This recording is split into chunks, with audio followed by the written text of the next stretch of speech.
seeking divine intervention. Shopkeepers in Kanpur perform aarti outside a cashless ATM to drive home the point. I'm sure ATMs had cash in those days. Twitter users trolled the Tripura Chief Minister for saying there was internet during the time of Mahabharat. Also, why the British Prime Minister is saying sorry to the gay community in India. And you've heard of salt tax that Gandhi marched against. What's sugar tax? It's Thursday, April 19th.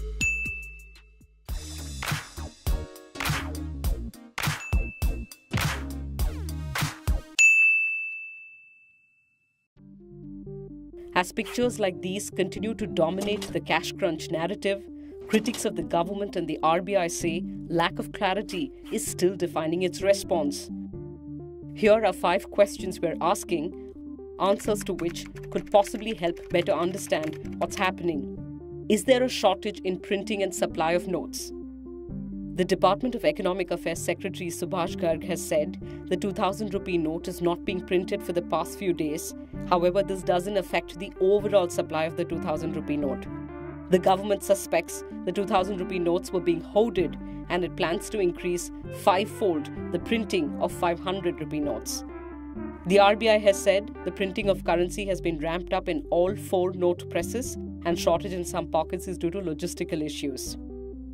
Now, what are the ATM operators saying?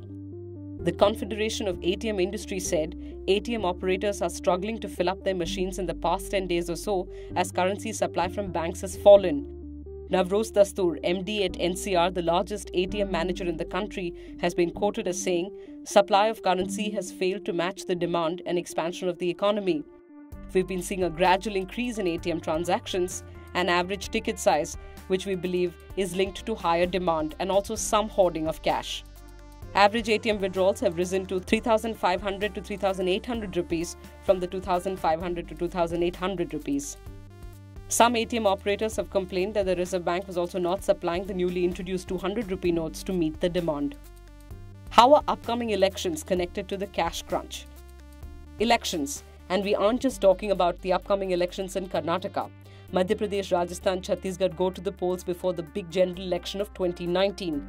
Typically, experts argue there is a sharp increase in currency demand as political parties use cash for voter inducements. How is India's largest public sector bank responding? The State Bank of India has said that availability of cash in its ATMs have improved in the last 24 hours. Efforts are being made on a continuous basis to improve cash availability further in a few geographies. Overall, the issue of less cash should come to normalcy within soonest possible time. What are you, the people, saying? वहाँ भी नहीं है पैसे, यहाँ भी नहीं है। ये कचहरी के पूरे बेल्ट में कहीं पैसा नहीं है। It's not just this bank. There are many banks near my area where there is no money. अब ATMs बंद होने की वजह से मतलब कैश की बहुत प्रॉब्लम हो जा रही। The Supreme Court will today rule on whether the death of Judge Loya requires an independent investigation. Let me remind you what the case is all about. Judge Loya died ostensibly due to a heart attack in December 2014 while in Nagpur attending a colleague's daughter's wedding. At that time, Loya was the CBI judge hearing the Sharabuddin Sheikh fake encounter case in which BJP President Amit Shah was an accused. Amit Shah was later discharged by the judge who took over the case after Loya's death. An investigation which included video testimonies of Judge Loya's family members published in the Caravan in November 2017 raised questions of possible foul play in his death. Some of the inconsistencies in the official version of how Judge Loya died included the time of death, for instance, in the document. Inconsistencies in what the post-mortem said about external injuries and the clothes he was wearing, with the condition in which the family was given the body and the clothes the judge was wearing. Did you know that Sanjaya, Dhritarashtra's advisor and charioteer, didn't really have the gift of Divya Drishti? He simply Googled what was happening in the war between the Pandavas and the Kauravas. No, we're not saying this. The Chief Minister of Tripura, Biplab Davis. Sample this. ये देश वो देश है जिसमें महाभारत में संजय ने बैठ के धृतराष्ट्र को युद्ध में क्या हो रहा था बोल रहा था। तो इसका मतलब क्या है? टेक्नोलॉजी था, इंटरनेट था, सैटेलाइट थी। Twitter, of course, had a field day.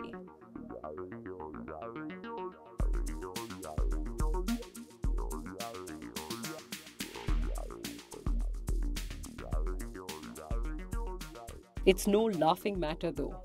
Earlier this year, Education Minister Satyapal Singh questioned the theory of evolution, arguing, believe it or not, that no one has seen an ape turning into a man. The minister even held forth that IIT students be taught about the Pushpak Viman, the flying chariot mentioned in the epic Ramayana. Gujarat Chief Minister Vijay Rupani, while addressing engineering students in Gujarat, compared the arrows used by Lord Rama in Ramayana to the Indian Space Research Organization's missiles.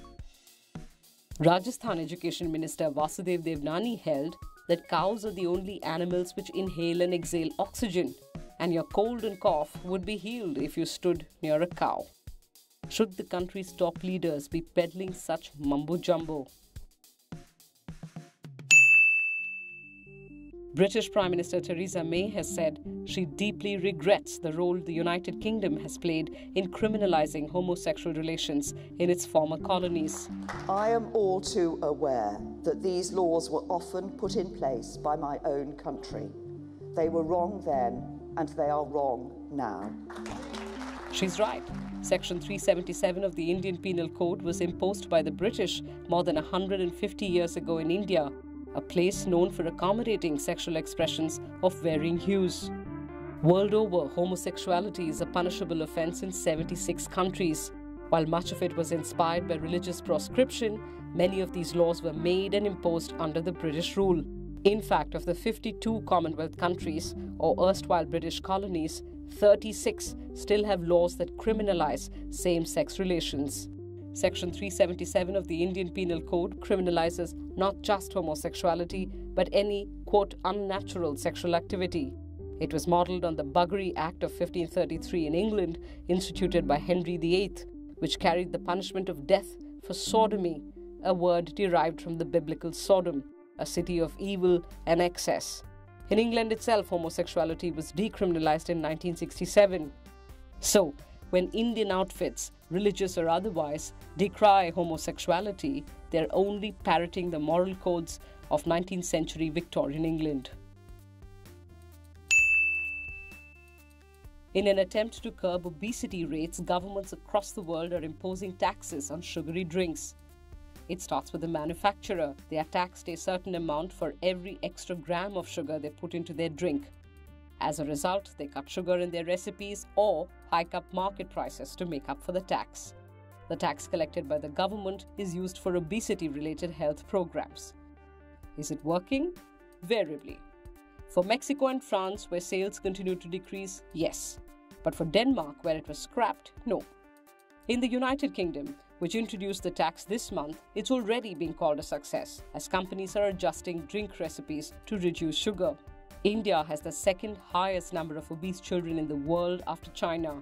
According to an India Spend report, sugary beverages also account for 1 in every 200 deaths due to heart disease, diabetes, and obesity.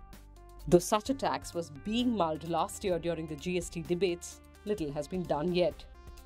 Which is why it's a great idea to give up your sugar fix for your morning fix. See you tomorrow.